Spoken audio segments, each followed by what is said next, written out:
So yesterday we got our first look at some new VR games thanks to the new VR game showcase, and it definitely had some mixed reactions, at least in my livestream comments. But in today's video I'm going to share my top picks from the lineup. First up we have Arizona Sunshine Remake, which has been built from the ground up for this generation using the same engine as Arizona Sunshine 2, and this actually makes so much sense. It's one of the most popular zombie VR shooters of all time. It was one of the first to go viral for VR, and it's definitely a good time online.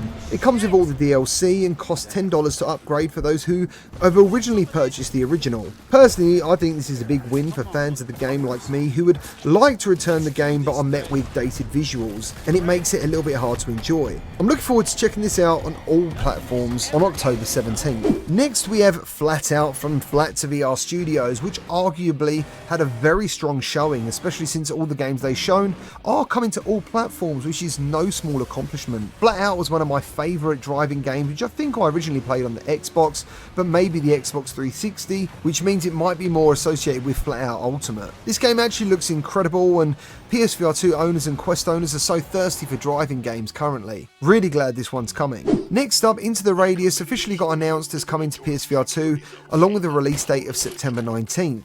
Into the Radius was a game that constantly evolved over many years, and the end result was a game loved by so many, and I'll definitely be jumping back in to give it a review because technically I never actually reviewed either Into the Radius games, since they were both in early access for quite some time. Into the Radius 2 is, to be clear, one of my favourite games right now, and I'm certain if Into the Radius picks up traction on PSVR 2, the sequel won't be far behind. Endreams had two offerings during the showcase, the first being Vendetta Forever. The demo is now available for you to try, and I dropped a gameplay video immediately after the showcase, and it's definitely a mixed bag of lots of good games we know and love. It looks like Pistol Whip, plays a bit like Superhot, and has a teleport action movement of Tiger Blade, and has a gameplay variety of a game like WarioWare, along with some very cool music. I'm sure the visuals do put some people off, but for those of you who enjoy chasing leaderboards and getting the best times, I think you're going to really enjoy it. Next up is Fracked, which is available on all other platforms but MetaQuest. It was weird to see because in some other reality I must have visited, this was already on Quest. If you don't know much about Fracked, it's an all-out fast-paced cover shooter with a very nice comic book cel-shaded art style. But it is short, and for me personally it does lack some replayability.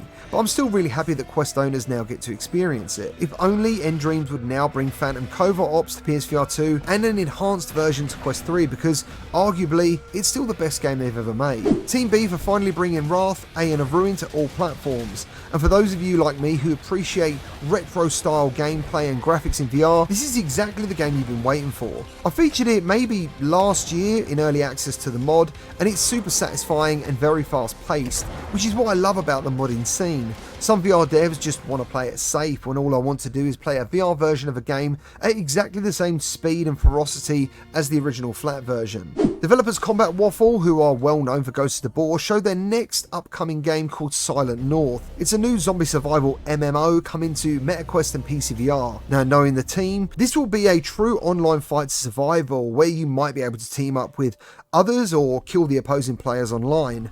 Personally, I like the art style. It reminds me of the cel shading style of Telltale games, and I'm really looking forward to learning more very soon. Next up we have Hitman 3 VR Reloaded, and this Hitman is built from the ground up for VR, which means none of the PC port jank that we had before, and it features things like dual wielding and a new cel shaded art style, no doubt due to being exclusively on MetaQuest 3. And looking back, I definitely did have fun playing Hitman on PCVR and PSVR, but it was held back by controls and some strange VR decisions for the port. And while I'm on the fence about the new visual art style, I definitely like and prefer a more realistic look. I'm still excited to see what this looks like inside the headset and experience it for myself. We still haven't got a release date yet, but hopefully it will come out this year. Fast Travel's new 3v2 online hide-and-seek VR game Mannwqin has definitely had some upgrades since I last played it in early access, and it's definitely looking really good. I like everything about this game. Playing as the two-man agents gives you tools to find the players pretending to be normal frozen in time humans, and a gun to eliminate them with a single shot. but the 3 players of the Mannwqins have to re-energize stations, which allows them to unlock extra powers, giving them more ways to take down the agents, and regardless of what side you choose, you have to work together. It's coming September 12th onto MetaQuest and PCVR, but currently there's no mention on PSVR2 at this time. Next up we have RoboQuest, which I had to look up because I personally never heard of it, but it has hugely positive reviews on every platform the game's available on. It's a single player and online co-op roguelite with lovely visuals and randomly generated environments. You have to upgrade your weapons and unlock upgrades to stay alive and beat the end of level bosses. This could actually be really good fun. Next up we have Escaping Wonderland. This is the sequel to Down the Rabbit Hole, one of my favourite puzzles on Quest a few years back. As a fan of Alice in Wonderland and puzzle games and the unique movement system in VR from the first game that sees the player grabbing roots from the tree that you're stuck inside to view each room or scene like viewing into a diorama, to figure out where to go, what to do next and who to talk to find out the hints to make your way through the story. And finally we have Action Hero VR. You play the protagonist of 5 movies, and in each movie or scene it offers 4 acts with challenges. You'll be fighting waves of ninjas, henchmen and punching dinosaurs, hinting to a Jurassic Park style scene. I'm not sure how good this will actually be upon rewatching the trailer, but it definitely has me curious. So there's my top picks from yesterday's VR game showcase. Let me know your thoughts down in the comments. What were your favourite games in the showcase and what games would you have liked to have seen?